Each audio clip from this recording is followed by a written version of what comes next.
bien le bonjour. Aujourd'hui, gros dossier sur la chaîne. Le coming out. Vous savez, c'est lorsque H en F, les personnes comme Bibi en gros, révèlent à leur entourage leur seconde vie, passion cachée, vice honteux. Bon, je vous laisse cocher ce qui se rapproche le plus de ce que la personne en face a envie de voir. Sans transition aucune, faites pas trop attention à la déco. C'est comme ce que j'avais fait dans une vidéo il n'y a pas très longtemps. C'est pareil, une ancienne chambre de recel, c'est là où j'entrepose en fait des combinaisons de plongée, de snorkeling, pour être plus précis. Et bah voilà, occasionnellement ça me sert aussi de décor. Hein, voilà. Bon, bref, le coming out. Alors, désolé pour cet anglicisme, mais bon, comme on n'a rien trouvé de plus parlant et de plus direct en bon français, et aussi, accessoirement, ça me permet de vous éviter d'imposer une définition un peu trop longue qui, elle, va encore faire baisser mon taux de rétention. Pas près d'être connu, moi. On en avait déjà un peu parlé avec cette petite vidéo. Là-dedans, il y a toute une série de questions qu'on pose à un H en F. Oui, car un coming out de travesti, c'est infiniment, disons, plus dense qu'un coming out dit homosexuel. Si vous ne l'avez pas encore vu, c'est par ici. Ou par là, je sais jamais. Dans cet épisode, on ne va pas parler du contexte dans lequel se réalise le coming out. Si vous le faites avec votre famille, vos amis, vos collègues de taf, vos potes de murge, etc., etc. Parce que c'est aussi pour ça que vous avez cliqué sur la petite vignette très chère chatoune de combat. Pas de contexte, mais plutôt les choix qui définissent et qui motivent votre art de vivre. Ça fonctionne aussi bien si vous vous contentez, entre guillemets, de vous travestir partiellement, ou si vous le faites de façon plus complète à la Bibi. Pour tous les autres qui ne pratiquent pas le travestissement, vous pourrez ainsi comprendre ô combien ce n'est point évident pour toute personne qui fait, justement, son coming out de travesti. Enfin, vous le savez, si vous me suivez régulièrement, je n'encourage pas non plus tout H à se travestir en F. Non, je distille juste des conseils pour ceux qui se sentent concernés, se sentent le mieux possible et le moins de bleu à l'âme. Et accessoirement ne deviennent pas aussi de simples statistiques, quand c'est pas des faits divers scabreux. Se travestir n'est pas déviant, surtout si c'est fait pour ne pas emmerder le monde. Ou du moins de façon pas consciente. Pour ceux qui n'aiment pas trop ça, voire pas du tout, bah c'est comme certaines lectures, personne ne vous oblige à lire le truc jusqu'au bout. Voilà, ça c'est dit. Ça va se voir le faux raccord là.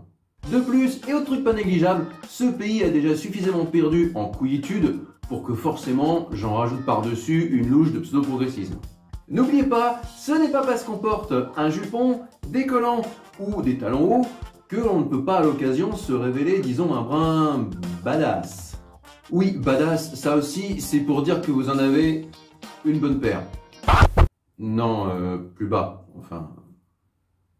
Et non, c'est pas sexiste. Ça se dit aussi pour les vrais F, entre guillemets. Assez perdu de temps avec toutes ces explications pour calmer un tant soit peu ces deux populations antinomiques, à savoir les pseudo-progressistes et puis tous les autres là, à qui il faut sans arrêt leur faire comprendre qu'ils ne nous rendent pas la tâche aisée. Et c'est pas forcément les seconds les moins pires. Hein. Bref, voici 4 raisons valables pour lesquelles tout H en F peut ainsi justifier de façon très aisée son art de vivre. Quand je dis justifier, là encore, il convient de justifier où on veut en venir. Vous savez, lorsque l'on fait son coming out, vous n'êtes pas forcément obligé de dire la vraie raison qui vous pousse à le faire après tout. Non, vous pouvez très bien ne pas dire pourquoi vous pratiquez le travestissement ainsi. C'est vrai, c'est la question qui reviendra tout le temps. Mais pourquoi tu fais ça? Ou sinon, il y a aussi le « mais ça t'apporte quoi ?» Bref de bref, les explications suivantes peuvent être d'un précieux secours si vous souhaitez expliquer de façon simple pourquoi vous aimez vous travestir.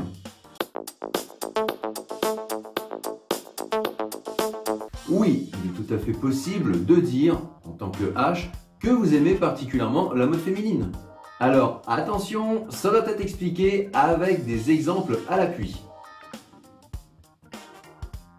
Il serait peut-être temps là pour la pause, là. Sans rire, je crève de faim quoi.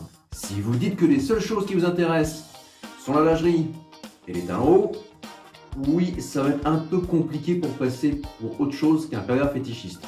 Et non, c'est pas forcément un pléonasme. Non, il vaut mieux insister que c'est l'ensemble d'une garde-robe féminine. qui vous attire. Alors oui, une belle lingerie, c'est important.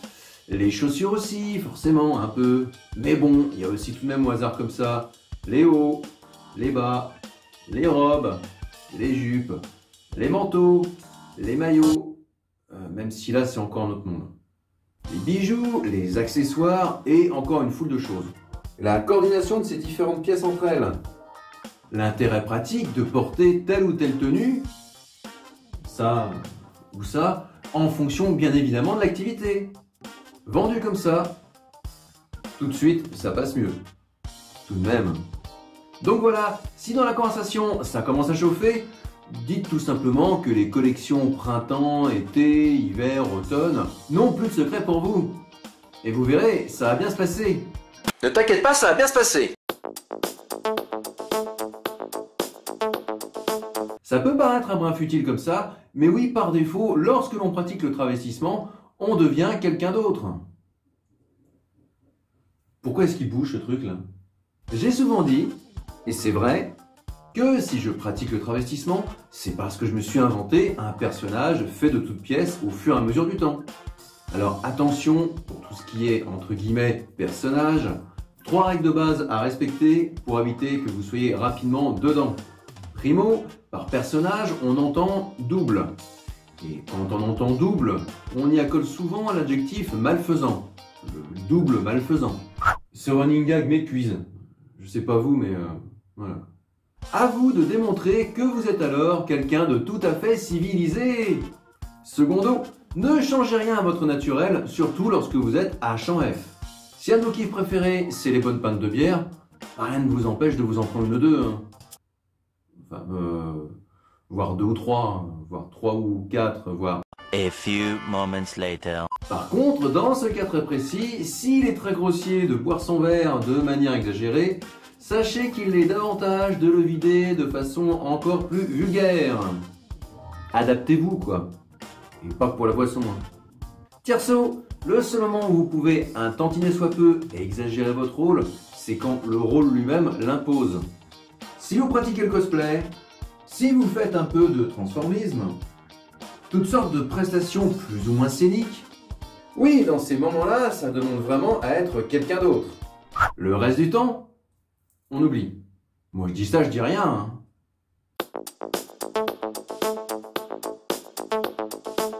Un jour, je ferai peut-être une séquence là-dessus. Sérieuse celle-là. Oui, je sais, ça change. Je ferai une séquence pour dire que oui, le travestissement peut être une solution pour une forme de solitude. Solitude sentimentale, bien entendu, mais aussi amicale, familiale, etc., etc. Si vous évoquez la solitude pour raison principale qui vous pousse à vous travestir, alors là, à l'inverse, soyez très prudent. Primo, les personnes à qui vous vous confiez pourraient faire en sorte que vous ne soyez désormais plus seul dans l'avenir. Et quand on apprécie un minimum la solitude, croyez-moi, c'est carrément une fausse bonne idée. Secondo, si vous êtes tout le temps entouré, eh ben vous n'aurez plus d'excuses pour pratiquer votre travestissement. C'est pénible la vie des fois, passer son temps à zigzaguer comme ça entre les torpilles.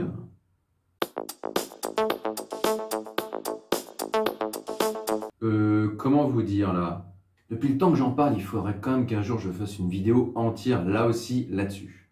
À défaut d'être sensible, c'est tout de même tellement un peu particulier que moi-même je peine un peu à trouver des raisons qui vous pousseraient à choisir cette option pour justifier votre travestissement. Enfin, quand je dis choisir cette option, j'entends par là que vous allez devoir vraiment révéler que vous avez une double vie.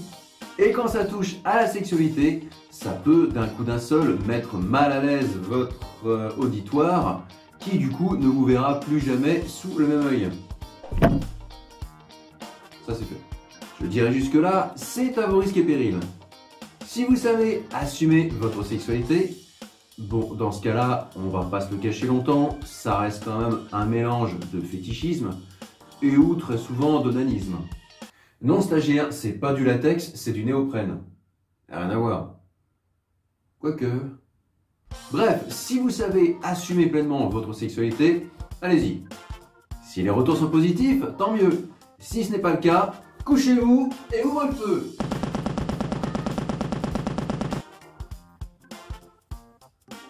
Ou du moins essayer de parer les balles. Hein. Voilà. Vous voyez, je vous l'avais bien dit, hein, se travestir n'empêche pas d'être badass. Oh putain, t'as vu la différence de bronzage, c'est... Coupe.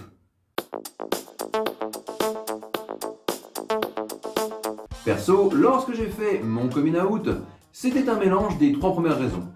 La mode féminine, le personnage et vaincre la solitude. Bon, pour la sexualité atypique, ça ce n'est qu'en partie vrai. Le travestissement m'a-t-il déjà, par le passé, procuré l'occasion de m'épanouir sexuellement en faisant des choses que la norme répugne? Honnêtement, oui. Vous dire l'inverse serait quelque part de la science-fiction. Le travestissement va-t-il continuer à me faire vivre cette sexualité tout de même un peu étrange, à la limite du convenable pour le commun des mortels? Là, très honnêtement, non. Ou disons plutôt, je ne sais pas. J'ai 40 balais à l'heure où j'enregistre cette petite vidéo, et ma vie a été globalement assez dense sur tous ces sujets. Est-ce que j'en ai fait le tour? Est-ce que cela me suffit? Dur de se prononcer. Pour ce qui est des relations avec une vraie F, je sais juste que désormais, c'est quelque chose que je n'imposerai plus forcément à une moitié. Ça va se voir là que j'ai lu le prompteur là. À une nuance près, les seuls moments dans l'année qui seront non négociables seront les moments où j'aurai besoin de tourner des petites vidéos pour la chaîne. Des séquences filmées comme celle-ci, différents reportages, des clips, du cosplay, etc., etc. Et ou tout simplement où j'aurai besoin de tourner un ou plusieurs plans pour une ou plusieurs vidéos de la chaîne Edith de Nantes.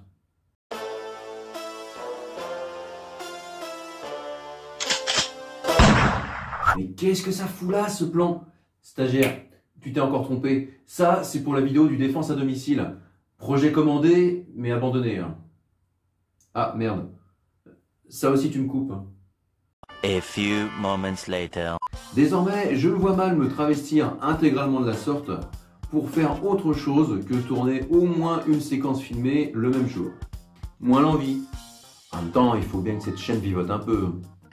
Bon ben voilà, on a fait le tour du sujet. Si vous avez des questions, avis, idées, remarques, n'hésitez pas à le préciser en commentaire sous la petite vidéo. Ça, c'est pour toutes les personnes qui regardent les petites vidéos sans forcément regarder ce qu'il y a en dessous. Description, commentaires, etc. Allez-y, faire un tour, vous verrez, le spectacle continue après la vidéo. Bref, ce coup-ci, c'est la fin de la vidéo. Cassez-vous et surtout, bah... J'arrive pas à lire ce que t'as mis sur la fiche, là, c'est quoi? Ah oui, bah... Prenez soin de vous.